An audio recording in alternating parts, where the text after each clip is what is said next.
Okay, we're going to start with RDLs. Here's my trusty gym model.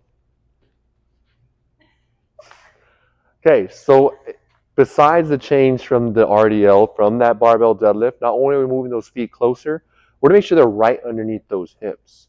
Okay, that position is so important. Now, the same rule applies as we did with the single leg RDLs with those dumbbells. We are not going to drop past those knees, which means, hey, this is a wrong position. We don't want to pick the barbell up like that. Wait, go back down.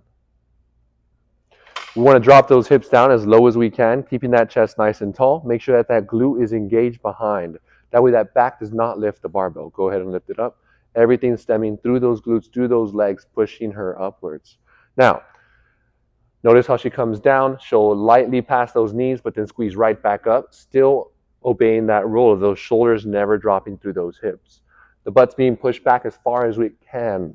Now, if we were to put a wall back here to note how far they're going back and then have her stand up, that's a big path to crawl. So we've got about almost a whole forearm's length back here of that travel that those glutes are making. The further back they can go, the better, because again, we're maximizing stretches through that glute. Notice how our heels are always on that ground. We're never allowing those toes to take that weight. That back is flat, those arms are long, those shoulders are rolled, those knees are still slightly bent.